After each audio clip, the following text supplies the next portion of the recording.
इसलिए उन्होंने खड़ा करके कह दिया, देखो कौन कौन है, पहले पक्के हो जाओ, मारना है कि नहीं मारना है।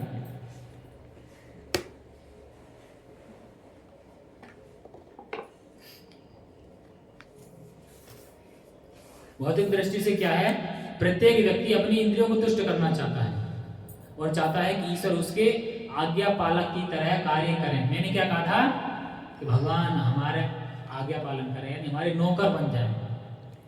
जौन चाहे तो मिल जाए तुरंत है। अगर हम चाहते हैं विधवा चाहिए तो विधवा मिल जाए, धन संपत्ति चाहे तो धन संपत्ति मिल जाए, अगर उसमें कोई बाधा है, भगवान तो है ही नहीं, भगवान तो बेकार है, किसी काम नहीं। अगर भगवान सच्चे हैं ही नहीं, भगवान तो झूठे हैं। अगर भगवान सच्चे होते तो हमारा हमने जो मांगा वो हमें जरूर मिल जाता है। अपने मन का नहीं रहा है, इसलिए भगवान को ही झूठा कर दिया, भगवान का अस्तित्व ही समाप्त कर दिया। क्यों?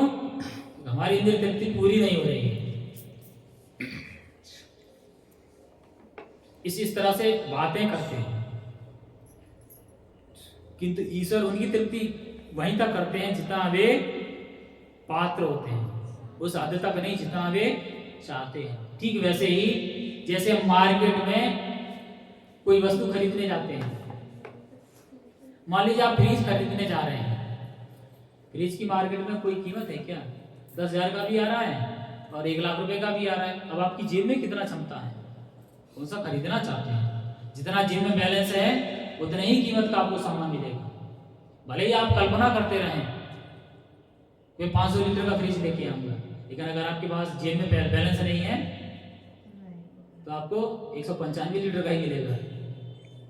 ठीक वैसे ही भगवान आपकी जितनी पात्रता है उतना ही आपको प्रदान करेंगे, उससे अधिक आपको नहीं मिल सकता।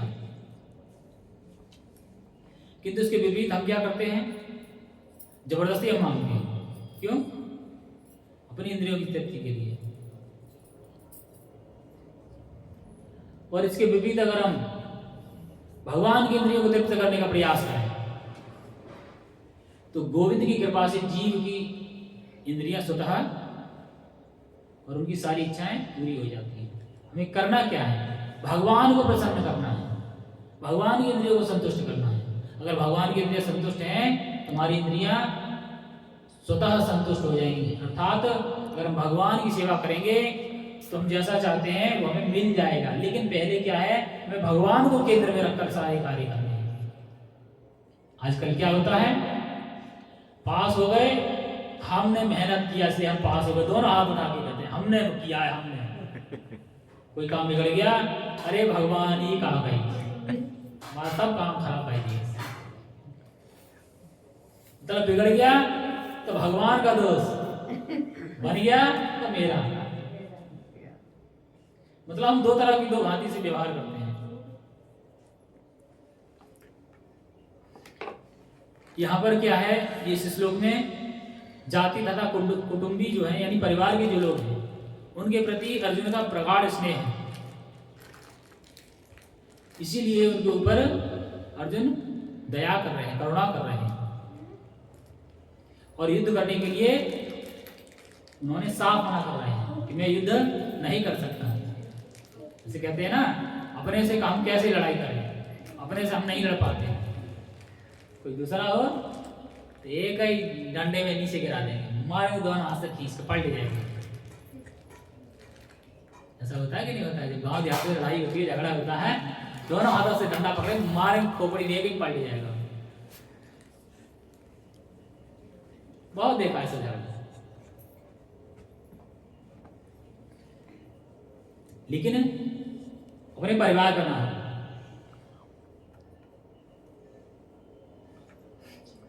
इसके बाद में अर्जुन क्या कह रहे हैं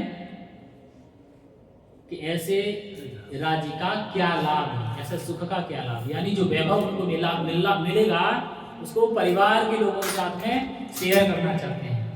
जैसे हम क्या करते हैं, सोचते हैं अगर हम पैसा कमाएंगे तो हमारा परिवार सुखी हो जाएगा, और हम उनको सुखी करने के, तृप्त करने के चक्कर में पूरे जीवन निकाल देते हैं। लास्ट में जब बच्चे बड़े हो जाते हैं तो क्या कहते हैं, आप करिए समाज के लिए। ऐसा होता है कि नहीं होता है? सबके माँ बाप करते हैं तो आप नया किया, तुमने क्या नया किया है? सबके माँ बाप तो वही करते हैं।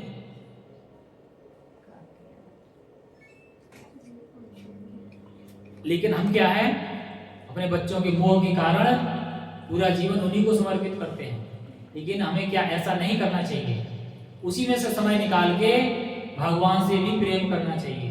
जैसा हम अपने परिवार से प्रेम करते हैं वैसा ही प्रेम हमें भगवान से करना चाहिए। कहते हैं हमें कुछ छोड़ना नहीं है, केवल अपने जीवन में जोड़ना है। और क्या जोड़ना है? भगवान का नाम। जैसे हम अपने परिवार के बच्चे जो होते हैं उनका नाम जोड़ के रखते हैं कि फलाना के त्योहार आ रहा है, बच्चों के लिए कपड़े लेके आना है। अपने लिए लेके आए ना लेके आए, लेकिन बच्चों के लिए पहले लेके आएंगे। अगर हम वैसा ही व्यवहार भगवान के प्रति करने लगे तो जो हमारी इच्छाएं वो अपने आप पूरी हो जाएंगी। लेकिन हम भगवान को साइड कर देते हैं, मेरा परिवार, मेरे बच्चे, मेरा ये, मेरा वो, बस इसी में मेरा मेरा मेरा मेरा और मैं करते कहानी खत्म।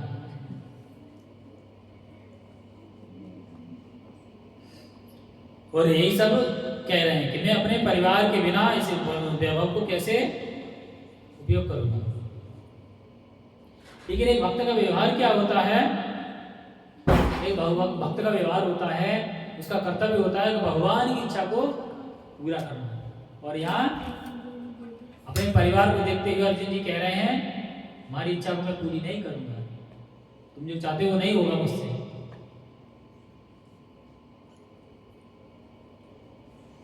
और उसी के कारण बहुत सारी बातें बना रहे हैं। क्या कह रहे हैं? भले वो मुझे मार दें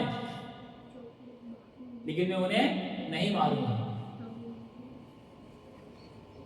अब अर्जुन के अंदर इतना विवेक नहीं बचा है वो धर्म और अधर्म का भेद कर सके। क्यों? मोह ऐसा ही चीज होता है, जब मोह में पड़ते हैं तो धर्म अधर्म का भेद नहीं कर पाते।